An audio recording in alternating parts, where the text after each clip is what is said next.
جانان، اصلا خبر داری چی شده؟ چی شده؟ پدر رحیم زنگ زد. اونا خبر ندارن الان رحیم کجاست. دیگه اصلاً برای من مهم نیست. چرا داری خودتو گول میزنی؟ خودمو گول نمیزنم نورین. دیگه اصلاً برام مهم نیست. تو هنوزم عاشق رحیمی، چون همین که اسمشو میشنوی صورت و چشمات حال درونتو نشون میده جانان. همه اینا مال گذشته است. من دیگه بهش علاقه ای ندارم. تو نباید ردش میکردی جانان. برای اشتباه کوچیکش مجازات بزرگی براش تعیین کردی. نمیدونم میتونه تحمل کنه یا نه. نورین، من میخوام بدون اون زندگی کنم.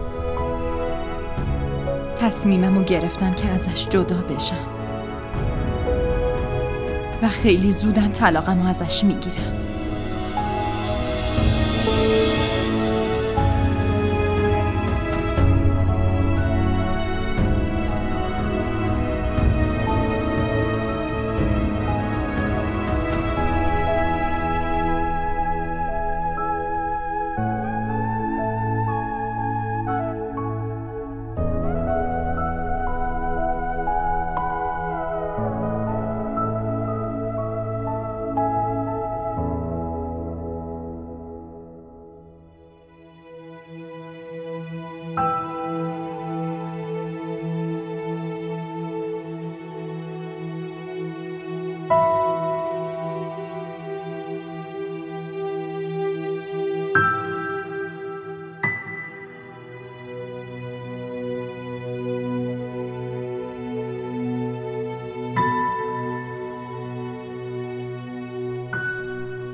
نیکان،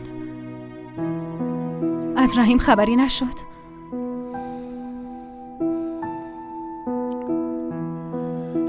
هیچ خبری نیست.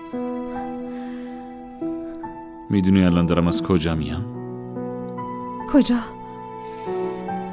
پزشکی قانونی. برای شناسایی جسد خبرم کرده بودن. وقتی شنیدم وحشت کردم، اما خدا را شکر یکی دیگه بود. الحمدلله. نیکان، نگران نباش. انشالله که بلایی سر رحیم نمیاد. هر جا باشم حالش خوبه. نوشین، نمیدونم چرا هنوز دارم تحملت میکنم،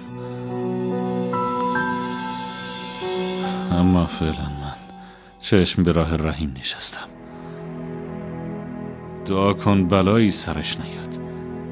اگه بلایی سرش بیاد تا آخر عمرم هیچ وقت تو رو نمیبخشم.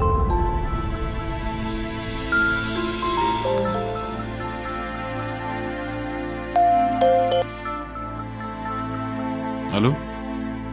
چی؟ کدوم بیمارستان؟ حالش وخیمه؟ باشه الان میام اونجا.